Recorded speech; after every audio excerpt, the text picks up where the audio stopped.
നമസ്കാരം. പ്രവാസി മലയാളിയിലേക്ക് സ്വാഗതം. ഗൾഫിൽ കുടുങ്ങിയവരെ നാട്ടിലെത്തിക്കുന്നതിൽ അടിയന്തര ചികിത്സ ആവശ്യമുള്ളവർക്ക് മുൻഗണന നൽകുമെന്നായിരുന്നു ഇന്ത്യൻ വിദേശകാര്യ വകുപ്പും മസ്കത്ത് ഇന്ത്യൻ എംബസിയും അറിയിച്ചിരുന്നത്. എന്നാൽ ശരീരം തളർന്ന് ഒമാനിലെ ഇബ്രയിൽ താമസ സ്ഥലത്ത് കഴിയുന്ന എറണാകുളം പാനായിക്കുളം സ്വദേശി താഹിറിന് ഈ മാനദണ്ഡങ്ങളൊന്നും തന്നെ ബാധകമായില്ല. എംബസി ആ അഭ്യർത്ഥന ചെവിക്കോളുന്നു പോലുമില്ല. എംബസിയിലും നോർക്കയിലും രജിസ്റ്റർ ചെയ്ത് പലകുറി ബന്ധപ്പെട്ടെങ്കിലും ഒരു ടെലിഫോൺ കോൾ പോലും അദ്ദേഹത്തെ തേടി എത്തിയില്ല എന്ന് താഹിർ പറയുന്നു.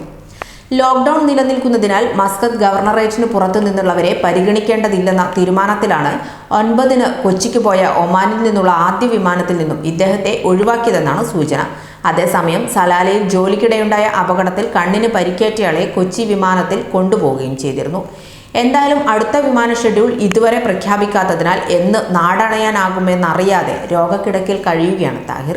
കഴിഞ്ഞ 23 വർഷമായി ഇബ്രയിലെ സ്വദേശിയുടെ വീട്ടിൽ പാചകക്കാരനായും ഡ്രൈവറായും ജോലി ചെയ്തു വരികയാണ് ഇദ്ദേഹം.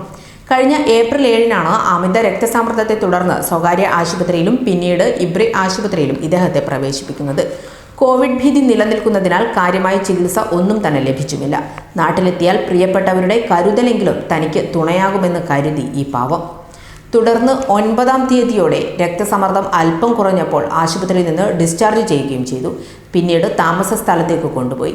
സംസാരിക്കാൻ ബുദ്ധിമുട്ടുള്ള താഹിറിന് ആരുടെയെങ്കിലും സഹായമുണ്ടെങ്കിൽ മാത്രമേ നടക്കാനും സാധിക്കുകയുള്ളൂ. തൊഴിലുടമ നൽകിയിട്ടുള്ള മുറിയിൽ തന്നെയാണ് താമസം. ഭക്ഷണവും തൊഴിലുടമ എത്തിച്ചു നൽകും. ഇബ്രയിൽ ജോലി ചെയ്തിരുന്ന ജ്യേഷ്ഠന്റെ മകനാണ് പരിചരണത്തിനായി ഇപ്പോൾ കൂടെയുള്ളത്. കഴിഞ്ഞ മാർച്ച് 30-ന് വിസ കഴിഞ്ഞു നിൽക്കുകയാണ് ഇദ്ദേഹം. അടുത്ത വിമാനത്തിൽ പോകാൻ അവസരം ലഭിച്ചാൽ താഹിറിന് തുണയായി ഇദ്ദേഹത്തിനും പോകാൻ കഴിയും. ഭാര്യയും 2 കുട്ടികളുമാണ് താഹിറിനുള്ളത്. 2 പതിറ്റാണ്ട് നീണ്ട പ്രവാസ ജീവിതത്തിനിടയിൽ ഭൂരിഭാഗം പ്രവാസികളെയും പോലെ തന്നെ ബാക്കി വെക്കാൻ ഒന്നുമില്ലാത്ത ഈ മനുഷ്യന് തുടർ ചികിത്സയ്ക്കായി എന്തു ചെയ്യണമെന്നറിയാത്ത ആശങ്കയുമുണ്ട്.